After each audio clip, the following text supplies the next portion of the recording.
No higher human behavioral code has been found anywhere in human history than the earliest code of the ancient Khamites. Following the list of offers and prayers, another form of writing appeared in the early dynastic period in Kemet. In temples and tombs prepared for deceased persons, we find that there was concern that the deceased be able to say on Judgment Day that he or she had followed God's will. Therefore, there emerged in the Old Kingdom the practice of writing down declarations of virtues. These declarations of virtues appear in the New Kingdom in the 18th dynastic period as the negative confessions. In popular form, there were 42 of these negative confessions or the declarations of virtues. According to biblical history, Moses was an Egyptian priest who was learned in all the wisdom of Egypt, a wisdom literature that included the Per Em Heru, the book of coming forth from darkness into light, or as it is popularly called, the Book of the Dead.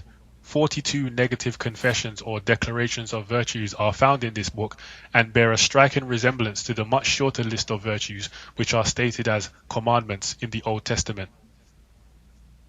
It is the next form of literature to emerge that we present here.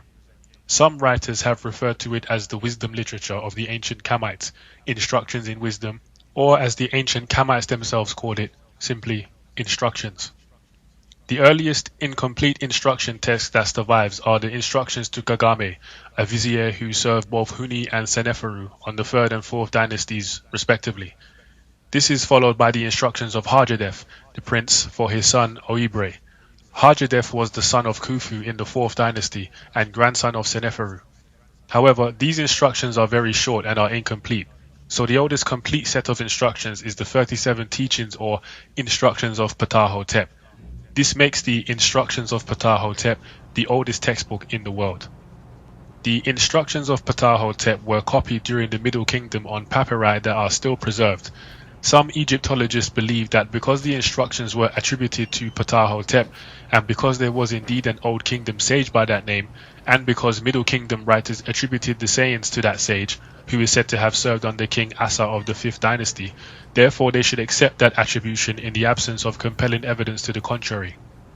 Even if it were Middle Kingdom material at an age, 12th dynasty, of approximately 2000 BC, it would still be the oldest wisdom literature in the world. Given a 5th dynastic age, we can say that the instructions of Ptah-hotep belong to a period approximately 2,500 years before Christ. It is with great pleasure that these profound instructions are once again made available to African people and to the world. It was wisdom such as this that made people throughout the world come to Kemet, to Africa, to drink at the fountainhead of wisdom. This is true of students from Asia, including the Hebrews and later the greatest classical scholars of the Greeks and the Romans. The reader is referred to several translations of the Book of Ptah-hotep in this selected bibliography. We have consolidated in this edited version the best translations in modern rather than archaic English. These are the instructions by the mayor of the city, who is also the vizier. His name is Ptah-hotep, and he serves under Pharaoh Asa, who lives for all eternity. The mayor of the city, Vizier Ptah-hotep, addressed the supreme divinity, the deity, as follows. God upon the 2 crocodiles, reference to Heru, who is sometimes shown standing on 2 crocodiles. My God, the process of aging brings senility. My mind decays and forgetfulness of the things of yesterday has already begun. Feebleness has come and weakness grows. Childlike, one sleeps all day. The eyes are dim and the ears are becoming deaf. The strength is being sapped. The mouth is grown silent and does not speak. The bones ache through and through. Good things now seem evil. The taste is gone. What old age does to people in evil is everything. The nose is clogged and does not breathe. It is painful even to stand or to sit.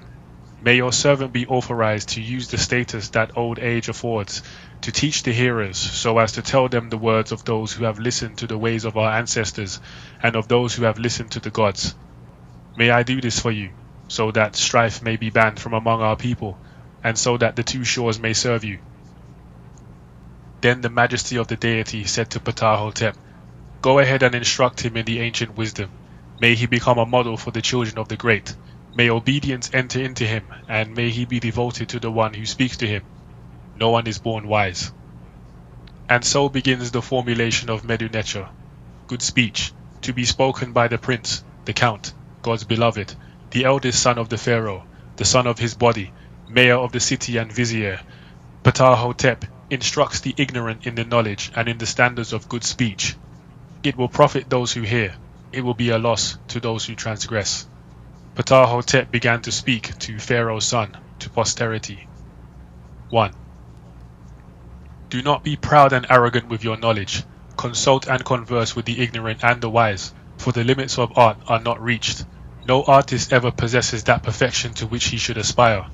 Good speech is more hidden than greenstone, emeralds, yet it may be found among maids at the grindstones. 2. If you meet a disputant in the heat of action, one who is more powerful than you, simply fold your arms and bend your back. To confront him will not make him agree with you. Pay no attention to his evil speech. If you do not confront him while he is raging, people will call him an ignoramus. Your self-control will be the match for his evil utterances. 3. If you meet a disputant in action, one who is your equal, one who is on your level, you will overcome him by being silent while he is speaking evilly. There will be much talk among those who hear, and your name will be held in high regard among the great. 4. If you meet a disputant in action who is a poor man, and who is not your equal, do not attack him because he is weak. Leave him alone. He will confound himself. Do not answer him just so that you can relieve your own heart. Do not vent yourself against your opponent. Wretched is he who injures a poor man. If you ignore him, listeners will wish to do what you want. You will beat him through their reproof. If you are a man who leads, a man who controls the affairs of many, then seek the most perfect way of performing your responsibility so that your conduct will be blameless. Great is Ma'at, truth, justice and righteousness. It is everlasting. Ma'at has been unchanged since the time of Asar. To create obstacles to the following of laws is to open a way to a condition of violence. The transgressor of laws is punished, although the greedy person overlooks this. Baseness may obtain riches, yet crime never lands its wares on the shore. In the end, only Ma'at lasts. Man says, Ma'at is my father's ground. 6. Do not scheme against people. God will punish accordingly. If a man says, I shall live by scheming, he will lack bread for his mouth. If a man says, I will be rich, he will have to say, my cleverness has trapped me. If he says, I will trap for myself, he will not be able to say, I trapped for my profit. If a man says, I will rob someone, he will end by being given to a stranger. People's schemes do not prevail. God's command is what prevails. Therefore, live in the midst of peace. What God gives comes by itself. 7. If you are one among guests at the table of a person who is more powerful than you, take what that person gives, just as it is set before you. Look at what is before you. Don't stare at your host. Don't speak to him until he asks. One does not know what may displease him. Speak when he has spoken to you. Then your words will please the heart. The man who has plenty of the means of existence acts as his car commands. He will give food to those who he favors. It is the car that makes his hand stretch out. The great man jibes to the chosen man, thus eating is under the direction of God. It is a fool who complains about it. 8.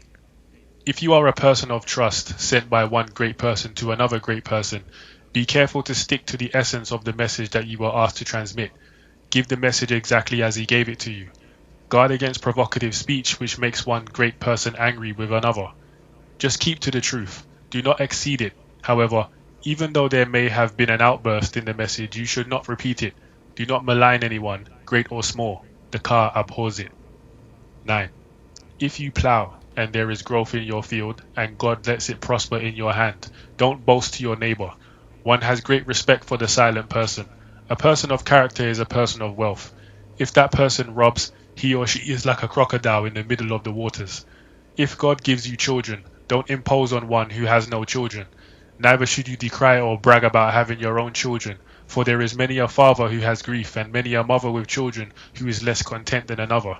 It is the lonely whom God nurtures, while the family man prays for a follower. 10. If you are poor, then serve a person of worth, so that your conduct may be well with God. Do not bring up the fact that he was once poor. Do not be arrogant towards him, just because you know about his former state. Respect him now for his position of authority. As for fortune, it obeys its own law, and that is her will. It is God's gift. It is God who makes him worthy and who protects him while he sleeps, or who can turn away from him. 11. Follow your heart as long as you live. Do no more than is required. Do not shorten the time of follow the heart, since that offends the car. Don't waste time on daily cares over and beyond providing for your household. When wealth finally comes, then follow your heart. Wealth does no good if you are glum. 12. If you are a wise man, train up a son who will be pleasing to God. If he is straight and takes after you, take good care of him. Do everything that is good for him. He is your son, your car begot him. Don't withdraw your heart from him. But an offspring can make trouble. If your son strays and neglects your counsel and disobeys all that is said, with his mouth spouting evil speech, then punish him for all his talk. God will hate him who crosses you. His guilt was determined in the womb. He who God makes boatless cannot cross the water. 13. If you are a guard in the storehouse, stand or sit rather than leave your post and trespass into someone else's place. Follow this rule from the first. Never leave your post, even when fatigued. Keen is the face to him who enters announced, and spacious is the seat of him who has been asked to come in. The storehouse has fixed rules. All behavior is strictly by the rule. Only a god can penetrate the secure warehouse where the rules are followed, even by privileged persons. 14. If you are among the people, then gain your supporters by building trust. The trusted man is one who does not speak the first thing that comes to mind, and he will become a leader. A man of means has a good name, and his face is benign. People will praise him even without his knowledge. On the other hand, he whose heart obeys his belly asks for contempt of himself in the place of love. His heart is naked, his body is unanointed. The great-hearted is a gift of God.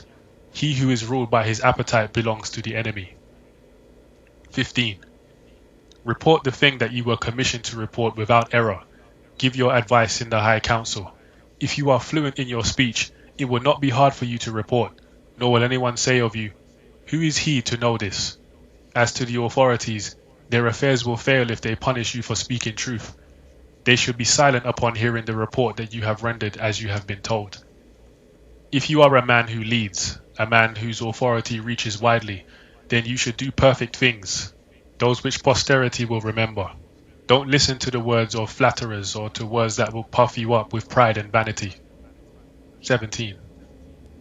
If you are a person who judges, listen carefully to the speech of one who pleads. Don't stop the person from telling you everything that they had planned to tell you. A person in distress wants to pour out his or her heart even more than they want their case to be won. If you are one who stops a person who is pleading, that person will say, "Why does he reject my plea?" Of course, not all that one pleads for can be granted, but a good hearing soothes the heart. The means for getting a true and clear explanation is to listen with kindness. 18. If you want friendship to endure in the house that you enter, the house of a master, of a brother, or of a friend, then in whatever place you enter, beware of approaching the women there. Unhappy is the place where this is done. Unwelcome is he who intrudes on them. 1,000 men are turned away from their good because of a short moment that is like a dream, and then that moment is followed by death that comes from having known that dream. Anyone who encourages you to take advantage of the situation gives you poor advice. When you go to do it, your heart says no. If you are one who fails through your lust of women, then no affair of yours can prosper. 19. If you want to have perfect conduct, to be free from every evil, then above all guard against the vice of greed. Greed is a grievous sickness that has no cure. There is no treatment for it. It embroils fathers, mothers, and the brothers of the mother. It parts the wife from her husband. Greed is a compound of all the evils. It is a bundle of all hateful things. That person endures whose rule is righteous, who walks a straight line, for that person will leave a legacy by such behavior. On the other hand, the greedy has no tomb. 20. Do not be greedy in the division of things. Do not covet more than your share. Don't be greedy towards your relatives. A mild person has a greater claim than the harsh one. Poor is the person who forgets his relatives. He is deprived of their company. Even a little bit of what is wanted will turn a quarreler into a friendly person. 21. When you prosper and establish your home, love your wife with ardor. Then fill her belly and clothe her back. Caress her. Give her ointments to soothe her body. Fulfill her wishes for as long as you live. She is a fertile field for her husband. Do not be brutal. Good manners will influence her better than force. Do not contend with her in the courts. Keep her from the need to resort to outside powers. Her eye is her storm when she gazes. It is by such treatment that she will be compelled to stay in your house. 22. Help your friends with things that you have, for you have these things by the grace of God. If you fail to help your friends, one will say you have a selfish car. One plans for tomorrow, but you do not know what tomorrow will bring. The right soul is the soul by which one is sustained. If you do praiseworthy deeds, your friends will say, "Welcome in your time of need." Don't repeat slander, nor should you even listen to it. It is the spouting of the hot-bellied. Just report a thing that has been observed, not something that has been heard second-hand.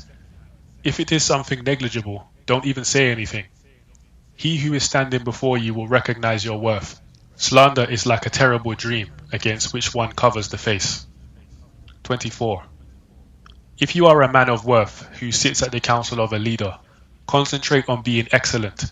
Your silence is much better than boasting. Speak when you know that you have a solution. It is the skilled person who should speak when in council. Speaking is harder than all other work.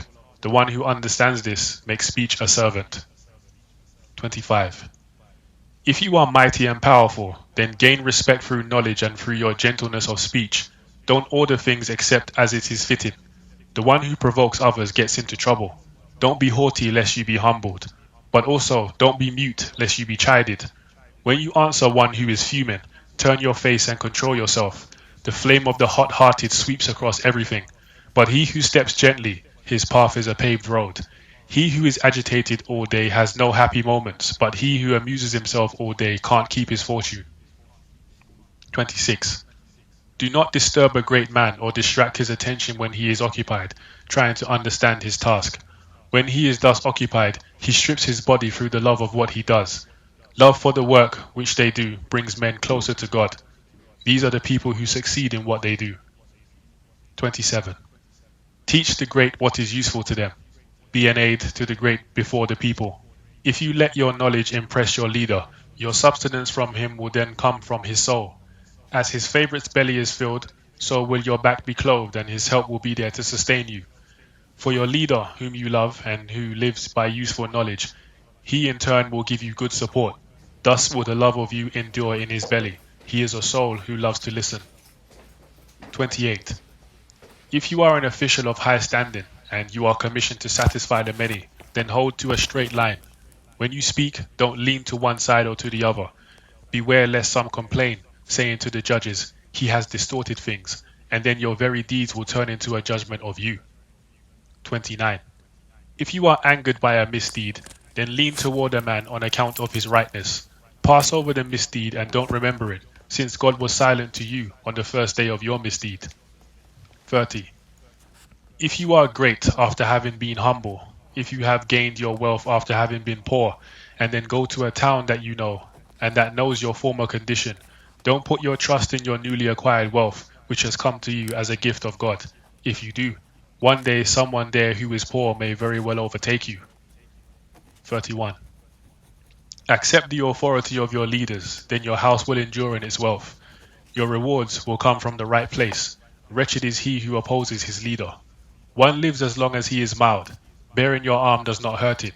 Do not plunder your neighbor's house or steal the goods of one that is near you, lest he denounce you before you are even heard. One who is argumentative is a mildless person. If he is also known as an aggressor, then the hostile man will have trouble in the neighborhood. 32. Be circumspect in matters of sexual relations. 33. If you examine the character of a friend, don't ask other people, approach your friend. Deal with him alone so as to not suffer from his anger. You may argue with him after a little while. You may test his heart in conversation. If what he has seen escapes him, if he does something that annoys you, stay friendly with him and do not attack. Be restrained and don't answer him with hostility. Do not leave him and do not attack him. His time will not fail to come. He cannot escape his fate. 34. Be generous as long as you live. What leaves the storehouse does not return. It is the food in the storehouse that one must share that is coveted. One whose belly is empty becomes an accuser. One who is deprived becomes an opponent. Therefore, do not have an accuser or an opponent as a neighbor. Your kindness to your neighbors will be a memorial to you for years after you satisfy their needs. 35. Know your friends and then you prosper. Don't be mean towards your friends. They are like a watered field and greater than any material riches that you may have, for what belongs to one belongs to another. The character of one who is well born should be a profit to him. Good nature is a memorial. 36. Punish firmly and chastise soundly, then repression of crime becomes an example, but punishment except for crime will turn the complainer into an enemy. 37. If you take for a wife a good time woman who is joyful and who is well known in the town, if she is fickle and seems to live for the moment, do not reject her, let her eat. The joyful person brings happiness. If you listen to my saying, all of your affairs will go forward. Their value resides in their truth. The memory of these sayings goes on in the speech of men and women because of the worth of their precepts.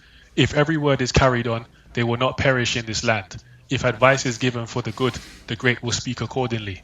This is a matter of teaching a person to speak to posterity. He or she who hears it becomes a master hearer. It is good to speak to posterity. Posterity will listen. If an example is set by him or her who leads, he or she will be a beneficent forever, his wisdom lasting for all time. The wise person feeds the car with what endures, so that it is happy with that person on earth. The wise is known by his good actions. The heart of the wise matches his or her tongue, and his or her lips are straight when he or she speaks.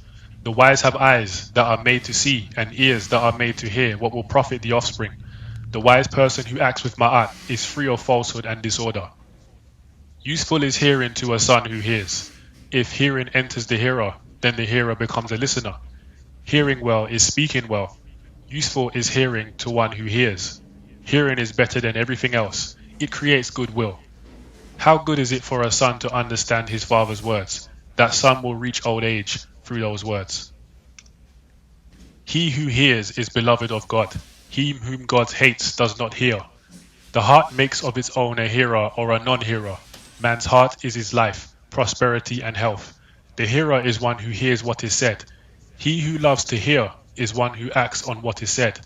How good is it for a son to listen to his father? How happy is he whom it is said, your son is a master of hearing. The hearer of whom this is said is well endowed indeed and is honored by his father. That hearer's remembrance is in the mouth of the living, those that are on earth and those who will be. If a man's son accepts his father's words, then no plan of his will go wrong. So teach your son to be a hero, one who will be valued by the officials, one who will guide his speech by what he has been told, one who is regarded as a hero. This son will excel, and his deeds will stand out, while failure will follow those who do not hear. The wise wakes up early to his lasting gain, while the fool is hard pressed. The fool who does not hear, he can do nothing at all. He looks at ignorance and sees knowledge. He looks at harmfulness and sees usefulness. He does everything that one detests and is blamed for it every day. He lives on the things by which one dies. His food is evil speech. His sort is known to the officials who say, there goes a living death every day. One ignores the things that he does because of his many daily troubles. A son who hears is a follower of Heru. When he is old and he has reached the period where he is venerated, then he will speak likewise to his own children, renewing then the teachings of his father. Every man teaches as he acts. He will speak to the children so that they will speak to their children. He will set an example and not give offense. So if justice stands firm, your children will live. As to the first child who gets into trouble, when people see it, they will say about the child, that is just like him. And they will also say, when they even hear a rumor about the child, that is just like him too. To see everyone is to satisfy the many. Any riches that you have are useless without the many. Don't say something and then take it back. Don't put one thing in place of another. Beware of releasing the restraints in you, lest the wise man say, listen, if you want to endure in the mouth of the hearers, speak after you have mastered the craft. If you speak to good purpose, all your affairs will be in place. Conceal your heart, control your mouth, then you will be known among the officials. Be quite exact before your leader. Act so that no one will say to him, he is the son of that one. Be deliberate when you speak, so as to say things that count. Then the officials who listen will say, how good is the thing that comes from his mouth? Act so that your leader will say of you, how good is he whom his father has taught? When he came forth from his body, he told him all that was in his mind, and he does even more than he was told. The good son is the gift of God and exceeds what is told him by his leader. He will do right when his heart is straight. As you succeed me sound in body, a Pharaoh, content with all that was done, may you obtain many years of life. The things that I did on earth were not small. I have had 110 years of life. As a gift of the Pharaoh, I have had honors exceeding those of the ancestors by doing Ma'at until the state of veneration. It is done, from its beginning to its end, as it was found in the writings of the ancestors and deity. Postscript. A counselor who understands proverbs soon sets difficult matters aright. African proverb. The teachings of Ptah Hotep are important for many reasons. We may note among those reasons that they provide us with but a mere glimpse of a profoundly intellectual and spiritual body of thought and way of life of Africa's ancient people. Ptah Hotep himself appeals to the ancients, so ancient in fact that they were said to have been instructed by the gods. Ptah Hotep therefore laid no claim to original authorship. His wisdom was that of his people and of the deity. Imagine what it would be like to have the whole papyrus that was found by priests. Imagine even more how it would be to have the whole body of literature of which the teachings of this one priest were but a small fragment. It is through developed culture that we know who these ancient Africans were. Compare the Ptah Hotep fragments of African wisdom teachings to the Mesopotamian code developed many centuries later by Hammurabi. For example, in Hammurabi, we may find the toleration for slavery, if not a wholesale justification for it. Compare also the role of leader in Ptah Hotep with that described in millennia later Europe by Machiavelli in The Prince. Machiavelli's prince was an unprincipled demagogue, a true totalitarian. By contrast, Ptah Hotep and other scribe priests taught a supremely democratic and humane system of thought. The study of this sacred text, and of all the other ancient Khemitic sacred texts, is essential to an understanding both of Africa and of the development of the world and Western civilization. It takes no major effort to see in these and other ancient Khemitic texts the antecedents to biblical literature, to Greek philosophy, and to Eastern religions as well. Sheikh Anta Diop, E.A. Wallace Budge, and many other scholars who knew both general African culture and that of Africa's most well-known nation, Kemet, were clear and confident about the unity of cultural forms between Kemet and its sister nations of Africa. Therefore, these teachings do not merely illuminate the mind of Ptah Hotep or Kemetic ways of life, they illuminate general African culture from ancient times to the present. Because we now have the actual words of ancient Africa available to us today, we can understand better the hysterical attack of Roman politicians and some of the early Christian church fathers who ordered the closing of the ancient Egyptian university or mystery system, the world's original system of higher education. What is pagan, animistic, heathenish, or barbarian about Ptah Hotep? Why were his and other writings ordered destroyed? Clearly, the restoration of these writings destroys forever the myth of Africa that was created by greedy colonizers to justify their wanton destruction of African cultural competitors, the capture of their national wealth, and the theft of their intellectual legacy as well. Through the use of indigenous African literature, African people worldwide have the information to counter attempts to make us feel inferior by ruling us out of human history. Further, our own cultural traditions provide ample answers to the basic human questions that all must ask. We can start from our own African center in the creation of a future. Finally, we can once again share this humane, democratic, and deeply spiritual way of life with the world. Africa continues to teach. May our moon be satisfied. I have tried to bring out the profound cultural unity still alive beneath the deceptive appearance of cultural heterogeneity. Only a real knowledge of the past can keep in one's consciousness the feeling of historical continuity essential to the consolidation of a multinational state. Sheikh Anta Diop.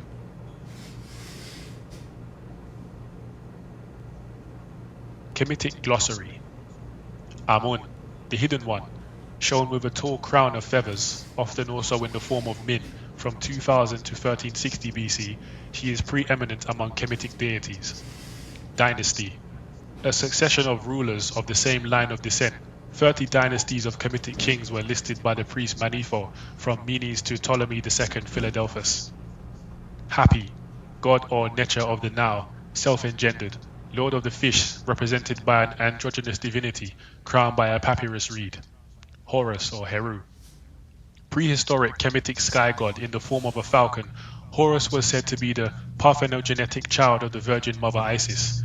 In the catacombs of Rome, black statues of this Kemetic divine mother and infant still survive from the early Christian worship of the Virgin and Child to which they were converted. Kamite, the name used by the indigenous inhabitants of the region of Upper and Lower Kemet to refer to themselves. Kemet, KMT, the Black Land, the ancient name of ancient Egypt. Ka, the double of a living person in ancient Kemet. The double was an integral part of man and was connected with his shadow and came into being when he was born and lived in the tomb with the body after death. Khufu, builder of the Great Pyramid at Giza. Luxor, the center of government during the 18th dynasty of Kemet. It was named Waset, meaning the scepter. It was part of the ancient site of Thebes. A huge temple dedicated to the god Amun was built in the reign of Amenhotep III and altered by succeeding pharaohs. This was the largest temple of ancient times, the Ipet Isut, called Karnak by the Arabs. These magnificent buildings existed long before there was a Greece, and even longer before Greeks would conquer Kemet under Alexander the Great. Ipet Isut meant the most select of places or the holiest of places. It was both a center of religion and education. It housed an elite faculty of priest professors. It has been estimated that at one time there were more than 80,000 students at all grade levels studying at Ipet Isut University. Ma'at, truth, justice, righteousness, balance, order. The personification of order of the world, which was established at creation, shown as a woman with a feather in her hair. She was considered to be the daughter of the creator god, Re, had a widespread cult, and is also found doubled as the two Ma'ats from an early period. Manetho, Kemetic priest in the reign of Ptolemy I, who wrote a history of Kemet in Greek. His division of kings of Kemet into 30 dynasties is still used in Egyptian history. Medu Neter, sacred writing. The Greeks called this first writing system of the world hieroglyphics. This ancient system of writing was decoded by Jean-François Champollion after deciphering the Rosetta Stone. The African-American Norbert Rilliot sugar refinery worked closely with Champollion on the project. Middle Kingdom, 2050 to 1786 BC. Ancient Egypt's Middle Kingdom must be regarded as one of the most remarkable epochs in the long history of African people. From 2050 to 1786 BC, the Middle Kingdom contributed some of Africa's most significant literary and religious innovations. Its literature set the standard of future generations. Its art was held in such esteem that it was used as a model in the Egyptian Renaissance of the last native dynasties. In the fields of scientific and technical proficiency, the blacks took giant steps and left a record of genius that continues to amaze modern scholars. Its colossal, yet precise construction projects have few parallels, past or present. Of its kings, several were giants, whose worship was preserved intact for more than 1,000 years. Also of note, a fact of supreme importance, the civilization of Egypt's Middle Kingdom was a product of neither Europe nor Asia, but the Upper Nile Valley, towards the interior of Africa. The New Kingdom covers 18th and 19th dynasties, 1580, 1350 BC, and 1350 to 1200 BC. The Hyksos invaders were crushed and a military state embarked on wide conquest as far as Kush to the Euphrates. Nile River, longest river in the world, 4,145 miles long, flowing in Africa. Nubia, the narrow valley of the Nile River south of Aswan, as far as the Second Cataract region in the Sudan. Osiris or Asar, king of the underworld and lord of the dead. His wife was Isis and his sons included Heru and Anubis. He most frequently appears in mummy form. Papyrus, the name of Kemetic kings and synonymous with kingship. It derives from the Kemetic term Pa'ah or great house, meaning the palace of the king. Ptah Hotep, a vizier of the Old Kingdom, credited with having set down celebrated precepts of morality and ethics. Saqqara, situated 28 kilometers from south of modern Cairo, just west of Memphis and south of Giza. Ancient burial site named after Sokar, the god of measure. Graves dated from the 1st dynasty. Pyramids attributed to the 5th and 6th dynasties. Site of the step pyramid of Imhotep of the 3rd dynasty. Seneferu, 2700 BC. First king of the 4th dynasty, father of Khufu, built the bent pyramid at Medum. Step Pyramid, the oldest stone building in the world, built by Imhotep for King Zoser at Saqqara. Ta Seti, land of the bow, site of the world's first monarchy in Nubia at Kustul. Thebes or Waset, capital of